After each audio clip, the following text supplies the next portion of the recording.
Hello, Next community.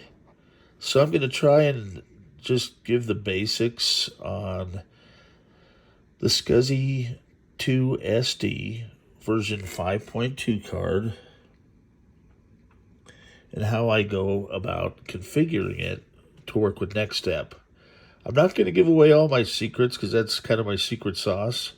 And you can buy them from me already pre-configured with all the software installed. And it's taken me years to get all this stuff working correctly. So what I do with the SD card, NeXTSTEP had originally a 2 gig partition limit. So I'm able to emulate with the new BIOS 6 hard drives. So the first hard drives in the next, well, it was actually an optical drive and 256 meg, painfully slow. Then the big 7-pound hard drives came out. Now we're booting off a SCSI SD card, which is pretty cool. I like to use the Extreme Pro cards, and the reason is they're some of the fastest cards on the market. And we used to be able to get 8 and 16 gig cards. Now I think the smallest ones are 32 gig. But we can still use them. So, SanDisk Extreme Pro 32 gig is what we're working with. Now you can format it to be 512K or 1 megabit blocks. And I have a card reader because you can't actually, using a lightning cable to my Mac Mini, you can, update the firmware. And I use the card reader. I've created basically a 5.2 let me go. Sorry, I'm just kind of winging this. It's been a long day.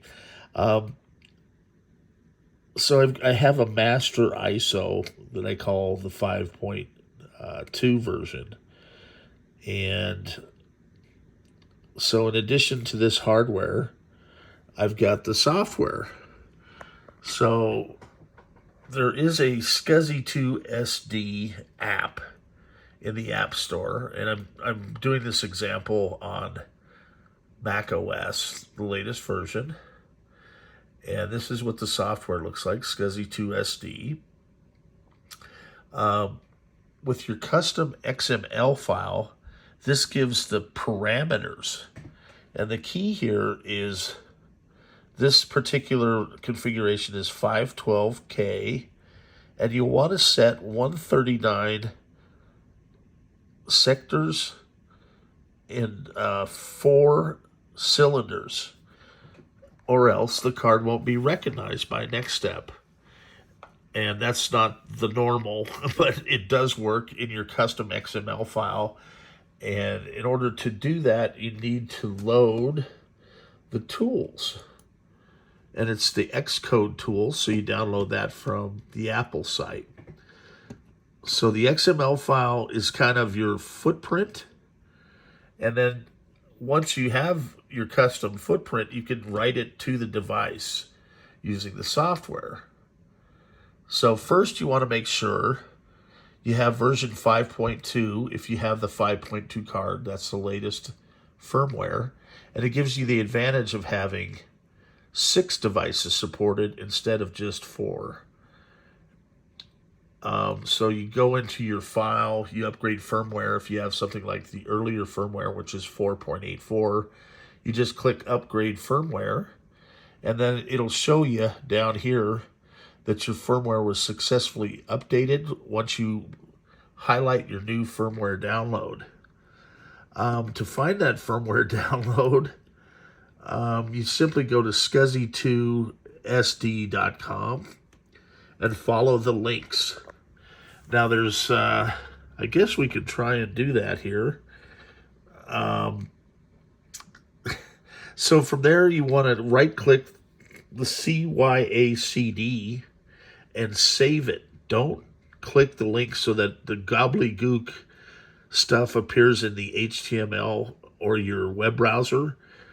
You don't need the computer code. You just need to click that link, right-click it, and save it.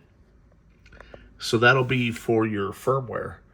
Mark, you don't have to worry about it. Your card's already set up. So I've already taken care of that whole firmware version. Then you have your devices here. So the general settings, I just kind of have picked these different ones over the years. They seem to work for me. You can kind of tinker with them, see if there's a difference in speed and performance for you.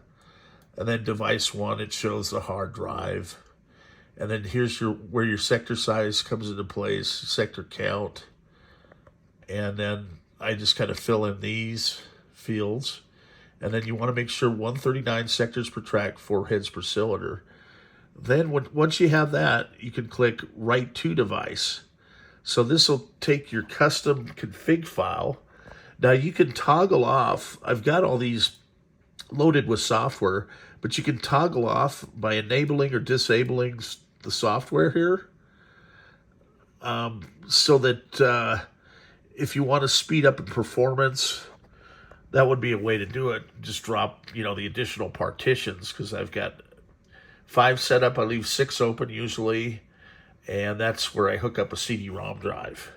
So that's all your SCSI devices. I hope I'm making sense here, because I'm just kind of winging it. Now with my terminal app, the terminal app writes to this little SD card reader here.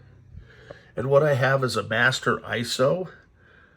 And what used to take literally weeks of installing software, I can now do in about 364 seconds here. So pretty cool. And so what it's doing, we're using the DD command. And you can freeze this for the commands, but the main ones you need, you want to unmount your disk, and then you use sudo dd if your master ISO image, and then of equals rdisk2 in this case. I've got a 1 meg block size, so I can do either 512 or 1 meg block size. Man, this is just kind of a catch-all here. So, disk utility, to figure out what, to figure out your disk utility, or, what SCSI ID, or not SCSI ID, the SD card is going to be a certain drive number. And then you pick, to format it, MS-DOS and master boot record. Let me click out of that so I can show you. So here's your SD card, okay? And then it says disk 2 down here. So that's where that's your target disk. So you'll want to go in first and erase and format it, and pick from this drop-down menu, MS-DOS FAT, and then master boot record. Okay, and that's what that's going to do, is erase the whole disk and give you a fresh disk to do your DD copy command. So DD copy copies your master ISO image. Mark, in this case, I'm giving you a Dropbox link. So you download my master ISO image, and then you're just going to use the DD command to copy my master ISO image to the SCSI, or the SD card, I should say, in your card reader. And as I say, it'll go through the process, and then it'll say successful, right? So you look, and it'll say, in this case, it's all the records were read. These two here should match. And then it'll tell you how many bytes were transferred in 364 seconds. That's kind of on par. You may get some up in the 370s, but I found it just That's kind of the speed, at least for my Mac Mini. Then you take that ISO image. You want to go back to your disk utility once it's correctly written, right? And you can eject that disk here. You want to eject it. And now you can take your little SD card out of the SD card reader, right? And we'll take this one out. It's already built as well.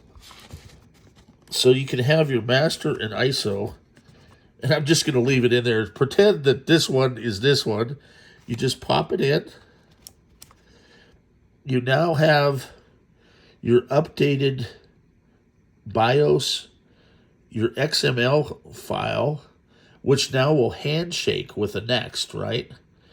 So all we have to do is unplug the lightning cable. You have your SD card in place and go over to the Next. Plug it into the SCSI connector on your Next Cube, right? You don't need to use this. It'll get power off the SCSI cable. Power up your cube or your station. And with any luck, it goes through the whole boot process. And you can log in. I've got that all set up. So you can just buy this without having to go through everything that I explained, which is a little bit complicated. But you can buy my configuration, plug it into your Next, power up and go. And then using the DD command, you can read from my master ISO, okay, and copy it so you have a master image of your own on your hard drive. So if you go through on your Next and make changes, you can take and do a backup on modern hardware, which is pretty cool. And I recommend doing that right away when I send you it. And if you have any questions, I will be happy to help out. Sorry, I just kind of winged this video. I hope I wasn't too complicated. And have a good evening. Talk to you soon, Mark.